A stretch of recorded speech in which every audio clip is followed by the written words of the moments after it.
Good morning, students. Hope you're all doing well. So here we continue with our rapid revision series of carbon and its compounds. This is, as I've been saying, this is a rapid revision. तो यहाँ पे थोड़ी सी pace ज़्यादा होगी. So this particular video is the part 2. In a previous video, that is part 1, हमने versatile nature of carbon को सीखा. हमने ये समझा कि carbon and its compound, why is it so important? Why there is a complete chapter dedicated to this single element carbon, जहाँ पे हमने different types of bonds a carbon can form with itself, with carbon and other atoms. हमने सीखा और at the same time we have also learned about what is the catenation, right? And what is hybridization? Where in hybridization we have dealt with the three types of hybridization. अगर आपको याद है तो sp3 hybridization, sp2 and sp hybridization. If there are any new students who are watching this for the first time, so kindly you will find the link in the description box जहाँ पे आप पिछला part जरूर देखिए, so then you can connect with what we are going to learn today. तो आज हम क्या कनेक्ट पढ़ने वाले हैं, ये topics are common for state and central syllabus. ये complete chapter is common for both SSC and CBSE. So in this video we are going to cover up these things, that is organic inorganic compounds किसको कहते हैं, फिर हम crystalline forms of carbon, amorphous forms of carbon we have dealt with in the previous video जहां पे हमने allotrope and allotropy को पढ़ा है, और डिलोकलाइज्ड पाई सिस्टम क्या चीज है. Actually this was introduced previously, आज उसको हम कंप्लीट करने वाले हैं. और डिफरेंट टाइप्स ऑफ हाइड्रोकार्बन जहां पे हम एल्केन्स, एल्कीन्स, एल्काइल्स, ये सब के सब ओके पढ़ने वाले हैं. And at the same time हम होमोलॉगस सीरीज क्या चीज है ये भी पढ़ेंगे, जहां पे हम होमोलॉग्स देखेंगे of hydrocarbons and other compounds and as well as functional groups. ठीक है. So if for any reason I couldn't complete functional groups, I am trying to confine the video to just 30 minutes और around. अगर video की length ज्यादा होती है तो मैं फंक्शनल ग्रुप्स में भी I will continue with the next video, that is part 3. So to let's start with, हम पहले ये समझने की कोशिश करते हैं what are organic and inorganic compounds. So any compounds that contain carbon, okay, remember the compounds that contain carbon are said to be organic compounds, and the other compounds that do not contain carbon are referred as inorganic. For example, अगर मैं बात करता हूँ sodium hydroxide, अगर मैं बात करता हूँ sodium chloride, not necessary always sodium, okay, कुछ भी हो सकता है. अगर मैं यहाँ पे कुछ दूसरे केमिकल्स लेता हूँ जिससे आप ऑलरेडी फेमिलियर हो सकते हो, ओके, C2H5OH, अगर चलो मानो अगर आप इससे फेमिलियर नहीं भी हो तो हम दूसरे केमिकल्स लेते हैं जिससे आप फेमिलियर हो, C6H12O6 तो आपको तो सबको पता है, okay, H2SO4. So I have written some chemicals here. So if we analyze these chemicals, you could see that कि among these chemicals, these three chemicals do not contain carbon element. इनमें कहीं पे भी कार्बन नहीं है. ये आपका sodium hydroxide है, ये आपका सोडियम क्लोराइड है, ये आपकी सल्फ्यूरिक एसिड है, इसमें कहीं भी कार्बन नहीं है. तो इन कंपाउंड्स को कहा जाएगा इनऑर्गेनिक कंपाउंड्स. क्या कहा जाएगा? Inorganic compounds. Whereas if you look at these three examples, you are very much familiar with this. आपके बयो से भी आप इसको पढ़ते हो. ये है carbohydrate C6H12O6, it contains carbon. Okay, this is acetic acid which is found in vinegar. So यहाँ पे भी कार्बन है. तो उसी तरह यहाँ पे भी देखिए ये अल्कोहल है, it's a kind of alcohol. We are going to explore more about the alcohols in the next video. यहाँ पे भी थोड़ा सा इंट्रो हो सकता है अल्कोहल्स के बारे में. ठीक है, it's a kind of alcohol, इसको एथेनॉल कहा जाता है. ये कॉमन अल्कोहल है जो अल्कोहलिक बिवरेजेस, अल्कोहलिक ड्रिंक्स में पाया जाता है. सो ये देखिए कि ये विनेगर में जो पाई जाती है एसिडिक एसिटिक एसिड, और ये अल्कोहल, एथेनॉल और ये कार्बोहाइड्रेट, आपने नाम तो सुना होगा. इन सब में देखिए सी पाया जा रहा है. इसके अलावा सी और बहुत बहुत सारे कंपाउंड्स में पाया जाता है. तो ऐसे जो भी केमिकल कंपाउंड्स, ऐसे मॉलिक्यूल जिसमें कार्बन होता है, उन्हें कहा जाता है organic compounds. Fine. Hope you understood the difference between organic and inorganic compounds. On this basis, any given compound से आप पता कर सकते हो कि what is whether it's an organic or not. Okay. तो अभी हम कंटिन्यू करते हैं with crystalline forms. Okay. Crystalline forms of carbon. Basically, there are two forms of carbon based on their structure, amorphous and crystalline. Amorphous we have dealt with the previous video. Please watch the previous video. यहाँ पे हम crystalline forms देखते हैं. Crystalline forms में हम यहाँ पे तीन types cover करने वाले हैं. Okay. एक होगा diamond. The other is going to be the graphite. Okay, then other will be the fullerene. ठीक है. सो डिफरेंट फ्यूलरीन्स देखने वाले. पहले हम डायमंड से स्टार्ट करते हैं. What is diamond? Okay, diamond और ये तीनों के तीनों याद रखिए, these are the pure forms of carbon. They don't contain any other element. इसके अंदर ना हाइड्रोजन होगा, ना फिर कोई एलिमेंट, ना ऑक्सीजन होगा, कोई नहीं. बिल्कुल ये प्योर फॉर्म्स ऑफ कार्बन है. सो डायमंड हमको कहां से पाया जाता है? कोल माइन से पाया जाता है, जहां कोल के बीच में पाया जाता है. तो ये प्योर फॉर्म ऑफ कार्बन है. ठीक है. सो आई मीन इसका स्ट्रक्चर जो होता है, पहले हम इसके स्ट्रक्चर की बात करते हैं. इसका स्ट्रक्चर टेट्राहाइड्रल होता है. पहले आप इस ओके, टेट्राहाइड्रल, टेट्रा यानी कि 4, इसके अंदर 4 it's a network of tetrahedral. Usually ये 3D होता है, 3 डायमेंशनल. ओके, तो ये देखिए मैंने यहाँ पे 3 डॉट्स, ये जो 4 डॉट्स रखे, ये कार्बन एटम्स है. 4 carbon atoms are attached with sp3 hybridization. If you remember what we have learn in a previous video, यहाँ पे sp3 हाइब्रिडाइजेशन होता है इनमें. और sp3 हाइब्रिडाइजेशन में क्या होता है कि यहाँ पे 4 सिग्मा बॉन्ड्स फॉर्म होते हैं. आपको प्रीवियस वीडियो देखना जरूरी है. Okay, I couldn't show it again, या वीडियो की लेंथ बड़ी हो जाएगी. इसमें सिग्मा बॉन्ड्स होते हैं. तो sigma bonds as you know are very strong bonds. Okay वो strong bonds, because of that strong bonds you know, ये कार्बन के बीच में जो स्ट्रॉन्ग बॉन्ड्स होते हैं सिग्मा बॉन्ड, तो इसीलिए डायमंड का जो स्ट्रक्चर होता है very hard, and it is the hardest material known to us, that is to the science on the earth. सब में हार्डेस्ट मटेरियल जो है वो है क्या है, डायमंड है, ठीक है। तो इसके because of this sp3 hybridization all sigma bonds होते हैं कार्बन के बीच में, कोई वीक बॉन्ड्स नहीं होते हैं, तो इसका नेटवर्क इसी तरह कंटिन्यू होता है। यू कुड सी दैट कि ये कार्बन इस तरह यहाँ पे अटैच्ड होते हैं, फाइन।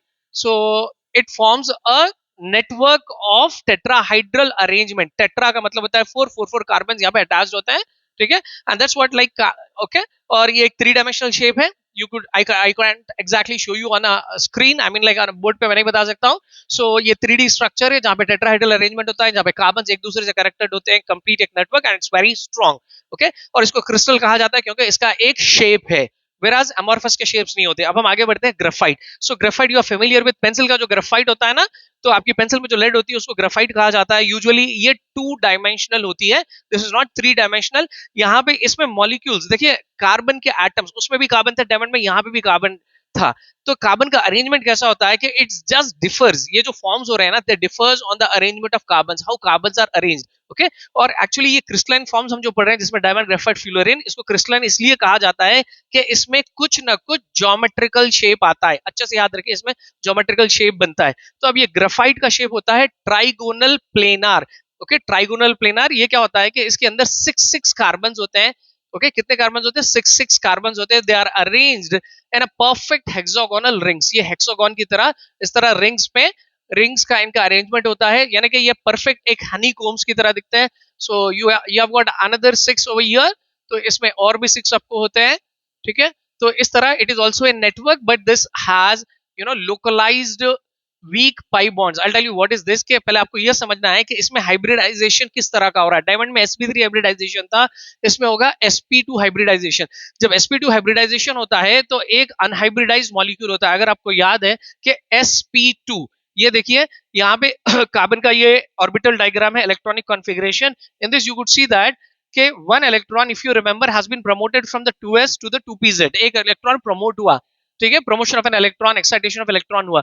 उसके बाद जब हाइब्रिडाइजेशन हो रही है, हाइब्रिडाइजेशन क्या चीज है आपको याद है, intermixing, reshuffling, redistribution of electrons among the orbitals of almost equal energy. So 2s का इलेक्ट्रॉन यहाँ आ जाएगा, ओके। मानो ये ब्लू और ये रेड इलेक्ट्रॉन है, सो ये रेड यहाँ पे आ जाएगा और यहाँ पे ब्लू आ जाएगा, फाइन। सो ये इंटरमिक्सिंग होगी, रीशफलिंग होगी ये तीनों ऑर्बिटल्स के बाद, तो यहाँ से जो बॉन्ड, आई मीन लाइक जो मॉलिक्यूल बनेगा वो हाइब्रिड मॉलिक्यूल कहा जाएगा, और ये type of orbital will be referred as an hybrid orbital, okay. We are not going to call it any more as S2s, 2p, 2px, 2py नहीं बोलेंगे, इसको हम sp2 हाइब्रिड ऑर्बिटल्स बोलेंगे। और type of hybridization sp2 hybridization, this has been explain in the previous video. Why am I recalling it is कि यहाँ पे एक अनहाइब्रिडाइज, जो हाइब्रिडाइजेशन नहीं हो रहा है, मिक्सिंग नहीं हो रही है, ओके। तो वैसा एक ऑर्बिटल यहाँ पे है, वो है 2pz में एक सिंगल इलेक्ट्रॉन है, फाइन। सो ये इलेक्ट्रॉन क्या करता है, अगर आपको वो डायग्राम याद है, तो वो पाई बॉन्ड फॉर्म करता है। क्या करता है, pi bond by sideways overlapping, okay. Sideways overlapping से पाई बॉन्ड फॉर्म करता है, और एंड ऑन एंड ओवरलैपिंग होती है तो क्या होता है, सिग्मा बॉन्ड बनेगा, ठीक है। सो अनलाइक अगर एंड ऑन एंड ओवरलैपिंग होती है यहाँ पे, तो वो sigma bond strong bond form करता है। तो यहाँ पे एक अनहाइब्रिडाइज ऑर्बिटल है जो पाई बॉन्ड बना रहा है। तो ये अनहाइब्रिडाइज ऑर्बिटल कैसा होगा, ये डीलोकलाइज्ड होगा। डीलोकलाइज्ड का मतलब है local, it's not specifically connected to any particular atom. ये कोई एटम को, ध्यान से सुनिए, ये किसी एटम के साथ कनेक्टेड या अटैच नहीं होगा, ओके। लोकलाइज्ड एक जगह नहीं होगा, डीलोकलाइज्ड यानी इट्स फ्री टू मूव। ये ओके ये कार्बन के ये जो लेयर्स है, आई मीन ये जो ग्रेफाइट के लेयर्स है ना, तो ये लेयर्स के ऊपर इधर से उधर फ्रीली मूव होगा, ठीक है। तो हर एक कार्बन एटम के अंदर एक फ्री इलेक्ट्रॉन मूव होगा। तो ऐसे there are millions of carbon atoms in the graphite, हमारी पेंसिल की ग्रेफाइट में। तो वो फ्री इलेक्ट्रॉन्स जो मूव होते हैं ना, that's what like graphite is considered as a good conductor of electricity. वो इलेक्ट्रिकल कंडक्टिविटी में मदद करते हैं। वो इलेक्ट्रॉन्स फ्रीली मूव होते हैं ना, तो they conduct the charges, they carry the charges. Unlike diamond में कोई फ्री इलेक्ट्रॉन नहीं है, चारों के चारों उसके electron, okay, valential electrons have been formed as sigma bond, strong sigma bonds, right, very hard strong bonds. तो अभी फ्री इलेक्ट्रॉन्स नहीं है, तो वो इलेक्ट्रिकल कंडक्टिविटी नहीं देता है डायमंड, इसीलिए it's not a good conductor of electricity. Whereas graphite is a good conductor of electricity. इसलिए आप जो भी साइंस की आपकी एक्टिविटीज है आपकी बुक्स में, जहां भी आप इलेक्ट्रोलिसिस वगैरह करते हो तो आप ग्राफाइट रॉड्स यूज करते हो, ठीक है, क्योंकि उसमें इलेक्ट्रिकल कंडक्टिविटी है। वो इलेक्ट्रिकल कंडक्टिविटी इसीलिए है, ये जो फ्री इलेक्ट्रॉन है ना, ये फ्री इलेक्ट्रॉन मूव होता है, कहीं पे बॉन्डेड नहीं होता है, ठीक है। और वैसे भी यहाँ पे जो ये टू डायमेंशनल जो स्ट्रक्चर है आपके hexagonal, you can find a better picture in your text book, आपके टेक्स्ट बुक में आपको बेटर पिक्चर मिल जाती है। तो वो ब्रेड के स्लाइसेस की जैसा होता है, okay, slices of bread, bread के स्लाइसेस आप कैसे निकालते हो, लोफ ऑफ ब्रेड में से सिंगल एक अलग आ जाता है, तो उसी तरह यहाँ पे भी जो कार्बन के जो लेयर्स है they are very weak, okay, they are weakly connected, यानी उनके बीच में वीक बॉन्ड्स होता है एक लेयर से दूसरे लेयर। दैट्स व्हाट हम पेंसिल से जब आपके पेपर पे लिखते हो तो यहां से वो graphite will make impressions on your paper, ये यहां से कम होते जाता है, जब आप शार्प करते हो ना तो आप रेगुलर यूज करने पर सो वो कम होते जाता है, यानी ग्राफाइट इज लिविंग, वो लेयर्स से निकलते जा रहा है, जैसे स्लाइसेस निकालते हो तो वो आपकी पेपर पे इंप्रेशन बना रहा है, उसी तरह पेपर में भी परमानेंटली नहीं रहेगा, जब एरोस करोगे तो पेपर से भी चले जाएगा। Hope you are able to understand. मैं ये बताना चाह रहा हूँ कि यहाँ पे ये हेक्सागोनल रिंग्स जो एक दूसरे पे स्लाइड होते हैं, इनका जो नेटवर्क होता है उनके आपस में वीक वैंडरवॉल फोर्सेस होते हैं, ठीक है। So anyways we are going to do a live streaming session this Sunday 11:50 to 1 o'clock exclusively on carbon compound, जहां पे आप ये वीडियोस वॉच करने के बाद में कनेक्ट होना मेरे से, जहां पे मैं आपके डाउट क्लियरेंस सेशन रखूंगा। Okay, so far this was about the okay I mean graphite and it's a two dimensional shape, याद रखिए, और हेक्सागोनल रिंग्स का इसका अरेंजमेंट होगा। अब आते हैं हम फ्यूलरिन पे। दिस इज वेरी इंटरेस्टिंग, ये फ्यूलरिन बहुत इंटरेस्टिंग होती है। तो ये फ्यूलरिन क्या चीज है, ये भी कार्बन के एटम्स है, these are the pure forms of carbon. ये कैसे फॉर्म होते हैं फ्यूलरिन्स, ये आर्टिफिशियली बनाए जाते हैं, वेराज ये ग्राफाइट डायमंड ये नेचुरली पाए जाते हैं, इसको आर्टिफिशियली आपको बनाना पड़ेगा। क्या करना पड़ेगा कि इफ कार्बन इज हीटेड, अगर कार्बन को यानी ग्राफाइट वगैरह जो भी फॉर्म में कार्बन है, अगर कार्बन को हीट कर रहे हो, उसके बाद जब वो कंडेंस होता है, जब हीट होता है तो वेपराइज हो जाता है, वेपराइज होने के बाद जब कंडेंस हो रहा है तो उसका सराउंडिंग एनवायरमेंट अगर कोई किसी तरह का इनर्ट गैस हो, इनर्ट गैसेस आपको मालूम है ना, helium, neon, argon, any one of this gases के एनवायरमेंट में अगर हीट करने के बाद इसको कंडेंस होने, आप उसको ठंडा होने दे रहे हो तो उससे जो बनेगा उसको कहा जाता है, उसके बाद जो कार्बन का स्ट्रक्चर होगा वो स्ट्रक्चर को फ्यूलरिन कहा जाता है। Hope you understood it. I will repeat again के fullerenes are a pure forms of carbon, okay. Carbon when heated it gets vaporised, ठीक है। और ये वेपर जब कूल होते हैं, जब कंडेंस होते हैं, तो उनके सराउंडिंग एटमॉस्फेयर अगर किसी इनर्ट गैस का है, यानी हीलियम हो या नियॉन हो या आर्गन किसी एक का है, तो कंडेंस होने के बाद में ये कुछ स्ट्रक्चर्स बनेंगे कार्बन के, जिसको हम फ्यूलरिन कहते हैं, ओके। सो मोस्टली ये स्ट्रक्चर्स कैसे होते हैं, यूजुअली क्लोज्ड या फिर पार्शियली क्लोज्ड होते हैं, जैसे कि सॉकर बॉल होता है, आपका जो फुटबॉल होता है, कोई फुटबॉल के स्ट्रक्चर के होते हैं, okay, they are like a shape of a football structure, या फिर they are cylindrical like a tube, okay, tubular cylindrical shape के होते हैं, right. We are going to deal with that. So इसमें ये जो सॉकर बॉल का जो स्ट्रक्चर है, पहले मैं बता दूं कि इसका नाम फ्यूलरिन क्यों आया, ओके। सो फ्यूलरिन यहां से आया कि एक इंजीनियर, एक आर्किटेक्चरल इंजीनियर जिसका नाम था बकमिंस्टर फ्यूलरिन। क्या नाम था? बकमिंस्टर फ्यूलरिन। सो उन्होंने एक सॉकर बॉल की तरह एक स्ट्रक्चर बनाया, ठीक है। He wanted to do more with the less, यानी उन्होंने स्पेस को यूटिलाइज करने, उन्होंने एक आर्किटेक्चरल डिजाइन बनाया, एक डोम जिसको जियोडेसिक डोम कहा जाता है, वो डोम जैसा structure which was looking like a soccer ball. तो उसी तरह का ये शेप है इनका, आई मीन के ये जो सॉकर बॉल का जो शेप आ रहा है ना आपको, जिसको बकमिंस्टर फ्यूलरिन जिसको कहा जाता है, C60 भी कहा जाता है, this is a common one. If you want I will write the name Buckminster फ्यूलरिन।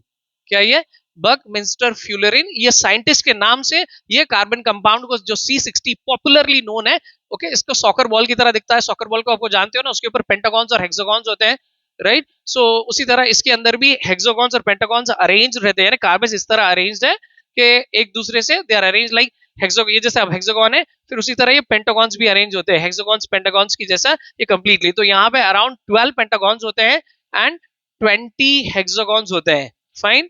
So and it looks like a dome, a ball, soccer ball की तरह होता है, तो इसलिए इसको बकी बॉल भी कहा जाता है। बक comes from the name of this architect, तो बकी बॉल्स भी कहा जाता है। उसी तरह ये ट्यूब के स्ट्रक्चर्स में होते हैं, सिलेंड्रिकल ट्यूब्स, तो वो ट्यूब्स को कहा जाता है नैनो ट्यूब्स। क्या बोलेंगे इसको आप? Nano tubes. This is another form of fullerene, ये फ्यूलरिन का दूसरा फॉर्म है, ठीक है। So this fullerene have many uses, तो इसके आपको यूजेस पढ़ना है तो आजकल मेडिकल साइंस में, ओके, ये यूज किया जाता है, ओके, फॉर इंजेक्टिंग मेडिसिन, इसके अंदर बॉडी में मेडिसिन को इंजेक्ट किया जा रहा है। And these are the lightest material, ये बहुत हल्के होते हैं, वेरी लाइट इन वेट, और ये इलेक्ट्रिकल कंडक्टिविटी के लिए, क्योंकि इनमें sp2 हाइब्रिडाइजेशन होता है, तो इलेक्ट्रिकल कंडक्टिविटी के लिए आजकल जो हमारे फास्ट जो सर्क्यूट बोर्ड्स होते हैं, इलेक्ट्रॉनिक सिस्टम्स, तो उसमें भी इसको यूज किया जा रहा है। Hope you are done with, still you have any doubts? हम लाइव स्ट्रीम में इसको डील करेंगे। तो ये क्रिस्टलाइन फॉर्म्स ऑफ कार्बन हमने कंप्लीट किया, ठीक है। तो यहाँ पे डीलोकलाइज्ड पाई सिस्टम भी कंप्लीट हो चुका है कि इसमें जो sp2 हाइब्रिडाइजेशन या फिर sp हाइब्रिडाइजेशन में जो फ्री इलेक्ट्रॉन्स होते हैं ना, they keep moving through out. उसी तरह जैसे कि एग्जांपल में दूसरा एग्जांपल दे रहा हूं, मेटल्स, मेटल्स में भी फ्री इलेक्ट्रॉन्स होते हैं ना, वैलेंस इलेक्ट्रॉन्स हर मेटल में, तो वो इलेक्ट्रॉन्स भी फ्रीली जो मूव होते हैं, they are also delocalized, they are not attached to a particular metal. Okay, अगर मानो ये वायर है आपका इलेक्ट्रिकल, तो इसमें हर ये इसमें जो भी आई मीन लाइक जो भी एलिमेंट है, ये चाहे कॉपर का वायर हो या एल्यूमिनियम का वायर हो, तो इसमें जो फ्री इलेक्ट्रॉन्स होते हैं, the free electrons will convey the charges, they carry the charges, they are not fixed, they are not attached to the nucleus. ठीक है, समझ रहे हो? उसी तरह ये जो ग्राफाइट है, ओके, ये जो फ्यूलरीन्स है, इनके अंदर भी फ्री इलेक्ट्रॉन्स होते हैं, they are not localized. Okay, so they are the ones who contribute to the electrical conductivity इसी से electrical conductivity इनमें possible है, unlike diamond में electrical conductivity possible नहीं है, diamond is not a good conductor of electricity। अब हम जाते हैं हाइड्रोकार्बन से। Okay, as the name suggests, what are hydrocarbons? Hydrocarbons are organic compounds। हम उसको organic कह सकते हैं क्योंकि यहाँ पे कार्बन का वर्ड है।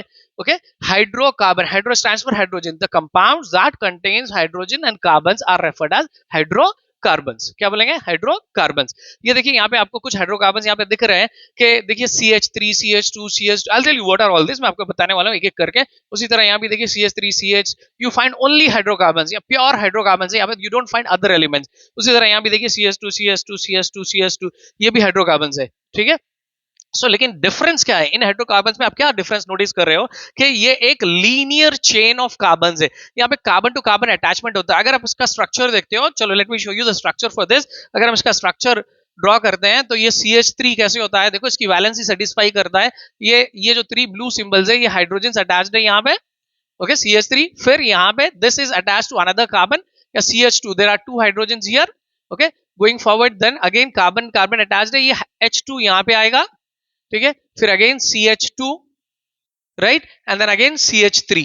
तो ये टर्मिनल कार्बन है। टर्मिनल कार्बन पे आप देख सकते हो कि 3 हाइड्रोजन अटैच्ड यहाँ पे, 1 2 3, फाइन। सो ये जो स्ट्रक्चर है यहाँ पे आप देखिए, इसकी वैलेंसी सेटिस्फाई हो रही है, tetra valency, by forming all single bonds, 1 2 3, okay 4, ये 4 सिंगल बॉन्ड्स बन रहे हैं ये कार्बन के लिए, इसकी टेट्रा वैलेंसी सेटिस्फाई होगी। उसी तरह देखिए 1 2 3 4, ओके 1 2 3 4, ये सबके सब सेटिस्फाई करते हैं। Okay, so what do we see here कि ये कार्बन की ये जो चेन आ रही है, चेन ऑफ कार्बन जो अटैच्ड है कंटिन्यूअस, सो ये लीनियर फॉर्म में है। क्या ये लीनियर है, इन अ लाइन पैटर्न फॉर्म कर रहा है लीनियर फॉर्म में। अगर यहाँ पे हम नोटिस करते हैं तो यहाँ पे एक तरह की ब्रांच आ रही है।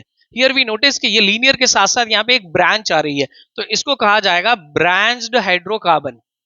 क्या बोलेंगे आप इसको? Branched hydrocarbon. इन शॉर्ट मैं लिख रहा हूं, this is not a standard form, पूरा लिखना। whereas we call it as a linear chain of hydrocarbons। okay, so here we see a closed chain, यहाँ पे इस तरह का closed chain है, तो इसको साइक्लिक कंपाउंड कहा जाएगा, या फिर रिंग कंपाउंड्स भी कहा जाता है, जहां पे आपको हाइड्रोकार्बन्स पाए जाते हैं, ठीक है। So what do we see here कि ये जो लॉन्ग चेन्स आ रही है, यानी क्लासिफिकेशन, हम क्लासिफिकेशन ऑफ हाइड्रोकार्बन्स देख रहे हैं बेस्ड ऑन देयर अरेंजमेंट। उनका अरेंजमेंट कैसा है कि यहाँ पे carbons are arranged in a linear manner, यानी कार्बन टू कार्बन का जो कनेक्शन है लीनियर है।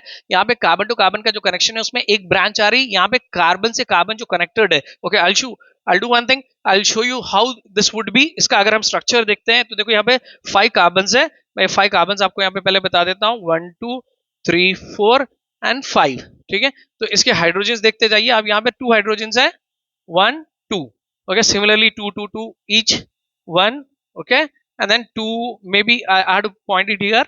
so यहाँ पे एक हाइड्रोजन है, ओके, और यहाँ हाइड्रोजन है, सो यहाँ एक हाइड्रोजन है, यहाँ एक हाइड्रोजन है, ये देखिए यहाँ एक हाइड्रोजन, यहाँ एक हाइड्रोजन, ये देखिए चारों की यानी कि पांचों की पांचों यानी सारे एलिमेंट्स कार्बन की टेट्रा वैलेंसी सेटिस्फाई हो रही है। ये कार्बन देखिए 1 2 3 4 4 single bonds, 4 single bond, 4 single bonds, ठीक है। सो देखिए 1 2 3 4, ओके, सो यहाँ 4 सिंगल बॉन्ड्स हो रहे हैं, यहाँ पे भी देखिए 1 2 3 4 1 2 3 4, राइट। सो ये साइक्लिक कंपाउंड या फिर इसको रिंग कंपाउंड्स भी कहा जाता है, इसको आगे हम एक्सप्लोर करेंगे। सो मैं यहाँ क्या बता रहा हूँ कि हाइड्रोकार्बन्स का classification based on the arrangement of carbon, carbon carbon कैसे कनेक्टेड है। अगर ऐसे स्टेट कनेक्टेड है तो इसको एलिफैटिक कार्बन कंपाउंड्स कहा जाता है, एलिफैटिक हाइड्रोकार्बन्स। क्या बोलेंगे इसको? Aliphatic, it's not elephant, it is aliphatic, ALIPHATIC, aliphatic compounds या असाइक्लिक भी कहा जाता है। उसी तरह ये भी एलिफैटिक कंपाउंड है क्योंकि एक क्लोज्ड नहीं है ये, ओके ये ओपन कंपाउंड है, एलिफैटिक आर ओपन कंपाउंड्स, ठीक है। ये क्लोज्ड कंपाउंड है, ठीक है, इसको साइक्लिक कंपाउंड भी कहा जाता है। Got it? So we just had an introduction of hydrocarbon. Hydrocarbon are nothing but the carbon compounds that contain hydrogen and carbon. Based on the arrangement of carbon, how are carbon atoms connected? We classified them as aliphatic. These two are aliphatic, means acyclic, wherein one is a linear, the other is a branched, and whereas this is a closed one. So this is a cyclic. ठीक है। सो आपको gradually you will understand the things, क्योंकि ये topic बिल्कुल ही different है। कहीं आपको grade 9 तक आपको कोई कनेक्टिविटी नहीं थी, right? And it is the last chapter which you have learned it in a very hurry in your school maybe, so no worries, we are going to explore it. आप एक से दो बार इसको सब सुनते हो तो ये टर्म्स आपको अच्छी क्लैरिटी मिलती है। अब हम हाइड्रोकार्बन्स को फर्दर क्लासिफाई करेंगे। Hydrocarbons can be classified further as saturated hydrocarbons, okay, and then unsaturated hydrocarbons. क्या बोलेंगे उनको हम? Saturated and unsaturated. मैं रिपीटेडली आपको बोल रहा हूं कि डोंट यूज HC पूरा लिखना। तो इनमें इनमें बेसिक अंतर क्या होता है कि saturated hydrocarbons have a single bond between the carbon, carbon carbon के बीच में सिंगल बॉन्ड होता है, whereas unsaturated have either double bond और अ ट्रिपल बॉन्ड, या तो या डबल बॉन्ड होता है या फिर ट्रिपल बॉन्ड होता है कार्बन और कार्बन के बीच में, ठीक है। सो इनको कहा जाता है सिंगल बॉन्ड जिसके बीच में होता है दो कार्बन्स के, तो ऐसे कंपाउंड्स को कहा जाएगा सैचुरेटेड, और जब डबल और ट्रिपल होगा उनको अनसैचुरेटेड कहा जाएगा, ठीक है। So again in the saturated hydrocarbons दो तरह के सैचुरेटेड हाइड्रोकार्बन्स है, एक है एल्केन्स, एक है alkyl, okay, will explore about each. और अनसैचुरेटेड में आपको आएंगे एल्कीन एंड एल्काइन, ध्यान से देखिए, ओके। सो अब इनका जनरल फॉर्मूला होता है एल्केन्स का।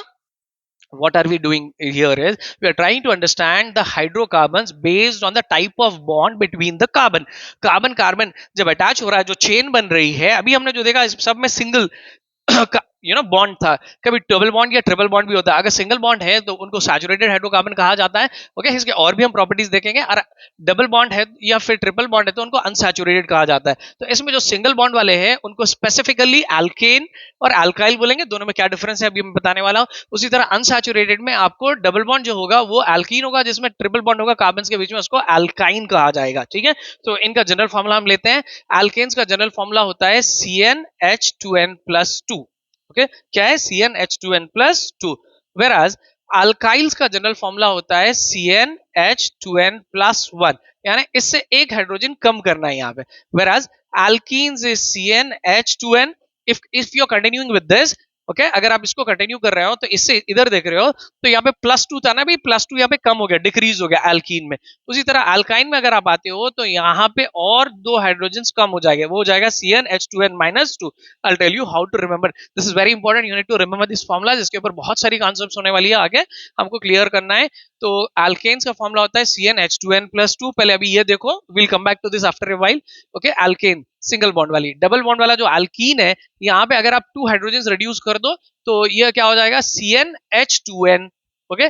फर्दर मूविंग फॉरवर्ड अल्काइन में डिक्रीज हो रहा है, सो यहाँ पे और 2 हाइड्रोजन रिड्यूस करने के लिए हम क्या करेंगे? -2 लिखेंगे। I hope you understood it, right. So ये इनका जनरल फॉर्मूला हुआ। तो अब इनके नेम्स लिखेंगे और मैं आपको 6 एल्केन्स आपको बताऊंगा। सो देखिए यहाँ पे N represents the number of carbon atoms as of here, कि ये n नंबर ऑफ कार्बन बताएगा, ये नंबर ऑफ हाइड्रोजन बताएंगे। तो यहाँ पे अल्केन्स में we have starting with n as 1। अगर n 1 होगा, okay, so I just have different demarcations. I don't think this will run out of the screen, ये स्क्रीन से बाहर चले जाएगा, तो मैं इसकी स्पेसेस थोड़ी सी यहाँ पे एडजस्ट कर लेता हूँ, ठीक है। वैसे भी हम इसको इरेज कर सकते हैं, राइट। सो एल्केन्स में अगर हम n की बात कर रहे हैं, यहाँ पे मैं नाम और इसके कंपाउंड लिखता हूं, ठीक है। So if it's one carbon, here N refers to the carbon, अगर one carbon है तो ये फॉर्मूले में क्या हो जाएगा? ये CN, N is 1, H, 2 ones are 2, 2 plus 2 is 4, CH4, ठीक है। चलिए उसी तरह अगर N 2 है, so then it is going to be C2, H, 2 2s 4, 4 plus 2 6, okay, C2 H6, right। अगर N is 3, then it is C3H, 2 3 6, 6 plus 2 8। अगर 4 है तो C5H10, okay। अगर 5 है, sorry, it is C4H10, if it is 5 it is C5H12। similarly 6 के लिए उसको C6H14 हम कहते हैं, okay, hope you understood how to do it. Just substitute the n. अब इनके नेम्स देखते हैं. जब ऐसे कंपाउंड जहां पे एक कार्बन होता है तो उसके लिए एक वर्ड रूट यूज करते हैं. वो वर्ड रूट क्या होता है? I'll use this space. We'll erase this. We'll reuse this space. So if there is like one carbon, remember अगर एक कार्बन है तो हम उसको बोलेंगे मेथ. क्या बोलेंगे? मेथ. ये वर्ड रूट है, उसको हम मिथ कहते हैं. अगर दो कार्बन्स है so then we call it eth. There are three carbons. अभी हम कुछ कंपाउंड्स के बारे में पढ़ने वाले हैं. उन कंपाउंड्स में अगर सिंगल एक कार्बन आ रहा है तो उसके स्टार्टिंग में उसका जो नेम होगा ना तो उसके उसमें वर्ड रूट आएगा मिथ. मिथ से मिथाई मिथाइल आएगा, मीथेन आएगा. Okay, names are going to come this way. Eth से इथीन, इथाइन, इथाइल, इथेन, ये सब हम देखेंगे. अगर थ्री कार्बन होते हैं तो जब हम ये यूज करेंगे word root prop. Okay, four होगा तो ब्यूट, 5 होगा तो पेंट, और अगर 6 होगा तो हेक्स. इसको अच्छे से याद रख लीजिए कि 1 is meth, 2 is eth, 3 is prop, 4 is but, 5 is pent and 6 is hex. तो चलो अब इनके हम नाम लिखते हैं. Okay, so like there is one carbon. It's understood it's one, we don't write it explicitly. तो यहाँ पे वन कार्बन है तो यहाँ पे वर्ड रूट क्या यूज करेंगे? अपन मेथ यूज करेंगे. ठीक है, मेथ आ गया. और ये एल्केन है तो यहाँ पे एल्केन में ये जो ANE है उसको आपको यहाँ पे लगाना पड़ेगा. You are going to add that ANE here. तो ये क्या होगा? मीथेन. ओके, उसी तरह ये देखिए दो कार्बन से यहाँ पे टू कार्बन के लिए यहाँ पे वर्ड रूट क्या है? Eth. Eth, as it's an alkane we write it as ethane. Making sense? Okay, तो उसी तरह अगर थ्री कार्बन है तो बताइए थ्री कार्बन के लिए हम क्या बोलेंगे? उसको प्रॉप बोलेंगे.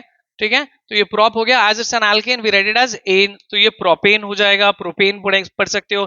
अगर फोर है, फोर कार्बन है so we call it as a but, butane. 5 है तो पेंटेन. अगर 6 है तो हेक्सेन बोलेंगे हम. ठीक है, गॉट इट. तो उसी तरह अगर हम यहाँ पे आते हैं एल्कीन एल्केन करके हम फिर वापस अल्काइल पे आते हैं.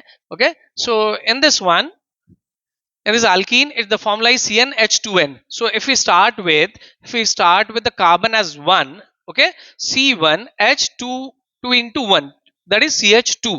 ठीक है, one we don't write. So do you think there exist any such compound? ऐसा बन सकता है? नहीं बन सकता है. क्यों नहीं बन सकता है? द रीजन इज कि ये क्या है? देखो CH2 यानी कि it's carbon is attached only with two hydrogens, right. So इसकी टेट्रा वैलेंसी सेटिस्फाई नहीं होती क्योंकि यहाँ पे दो सिंगल बॉन्ड्स बन रहे हैं. यूजुअली क्या होगा कि चार सिंगल बॉन्ड्स बननी चाहिए, 4 सिंगल बॉन्ड्स बनना चाहिए, या फिर एक डबल बॉन्ड और दो सिंगल बॉन्ड्स बनेंगे, या फिर ट्रिपल बॉन्ड और एक सिंगल बॉन्ड बनेगा. तो यहाँ पे सिर्फ दो सिंगल बॉन्ड्स बन रहे हैं विद हाइड्रोजन. तो इसकी टेट्रा वैलेंसी सेटिस्फाई नहीं हो रही, तो ऐसा कोई कंपाउंड ही एग्जिस्ट नहीं होता. यानी हम यहाँ पे एल्कीन या उसी तरह हम एल्काइन में, in the alkyne we can not go with n as one. यहाँ पे वन एन नहीं कंसिडर कर सकते हैं.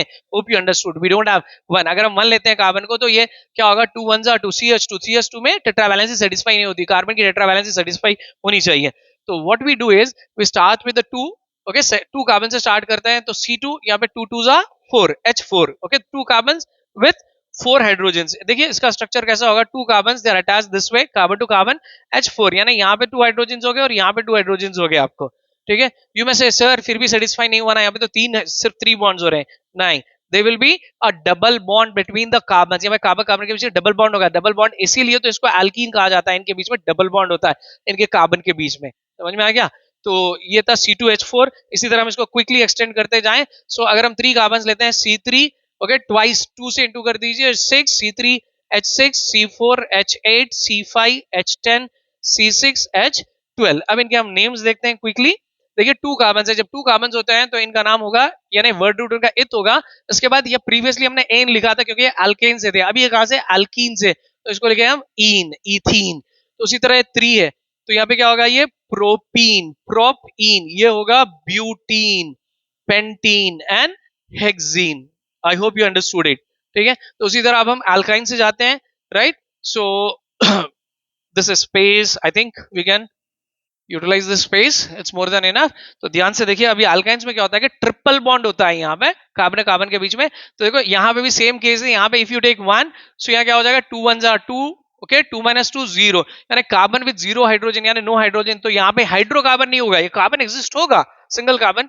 आई मीन ये हाइड्रोकार्बन नहीं होगा. तो हम एन यहाँ पे अगेन विल स्टार्ट विथ 2. 2 से स्टार्ट करते हैं. C2, 2 2 4, 4 - 2 is 2. Okay, that is C2H2. So does any such compound exist C2H2? बिल्कुल, ये देखिए कार्बन, दो कार्बन है तो कार्बन कार्बन, दो हाइड्रोजन है तो यहाँ एक हाइड्रोजन है, यहाँ एक हाइड्रोजन है, तो सिर्फ दो बॉन्ड्स हो रहे हैं, राइट? नहीं, यहाँ पे ये कार्बन कार्बन के बीच में ट्रिपल बॉन्ड होगा, ट्रिपल बॉन्ड इसीलिए तो इसको अल्काइन कहा जाता है. Got it? Right. So it was C2H2. Similarly यहाँ पे नेक्स्ट अगर आप 3 लेते हो तो ये क्या हो जाएगा, 2 3 6, 6 minus 2 is 4. ओके, C4 आप लोगे, 2 4 8, 8 minus 2 is 6, then C5. Okay, 2 5 10, 10 minus 2 is 8. It continues. Okay, so मैं आपको इसके दो चार नेम लिख देता हूं. तो इसके नेम क्या होगा कि C2H2, इसका वर्ड रूट टू कार्बन के लिए हम क्या बोलेंगे, एथ बोलेंगे. ओके, एथ. इसके बाद में as it is from alkyne, तो ये लास्ट के 3 लेटर्स हम लेंगे तो आइन हो जाएगा, इथाइन. ओके, ये क्या हो जाएगा, propyne. 3 carbons. Okay, 4 carbons, it's but. So ये होगा butyne, pentyne and hexyne.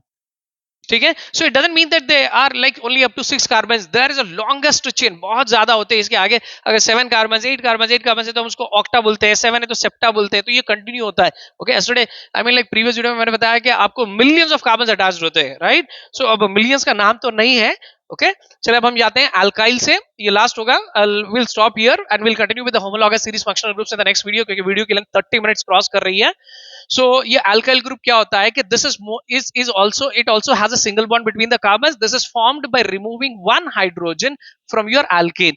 Alkane में देखिए कितने हाइड्रोजन है, 2n+2 हाइड्रोजन से, 2n+2. यहाँ पे क्या है, 2n+1, यानी एक हाइड्रोजन इससे निकालते हो तो यहाँ पे ये अल्काइल ग्रुप बन जाएगा. ये देखिए अल्काइल ग्रुप कैसे बनता है कि it's also start with 1 carbon. Okay, so same formula यहाँ पे आप N1 से स्टार्ट करिए, C1H 2 3. Okay, 2 1s are 2, 2 + 1 3, CH3, right? So then similarly अब आप बोलोगे कि सर आई मीन, अच्छा चलो एक दो मैं लिख के आपको सवाल आपको मैं दे देता हूँ, क्वेश्चन मैं ही देता हूँ. चलो N is 2, C2, then 2 2s are 4, 4 + 1 5, C2H5. Okay, then similarly अगर हम 3 लेते हैं तो C3, 2 3s are 6, 6 + 1 7, C3H7. सिमिलरली C4, okay, 2 4s 8, 8 + 1 9. Okay, C5 then 11. Okay, making sense. C5 that 2 5 10, 10 + 1 11. It goes on. So अब आप बोल सकते हो कि सर यहाँ पे तो इसकी टेट्रावैलेंसी सर्टिफाई नहीं हो रही, एक कार्बन के साथ लाइक 3 हाइड्रोजन है, राइट? सो 3 हाइड्रोजन है, यहाँ तो ना तो कोई दूसरा कार्बन है. No. So I mean like these hydrocarbons do not exist individually, यानी ये सिंगल कंपाउंड्स एग्जिस्ट नहीं होते हैं.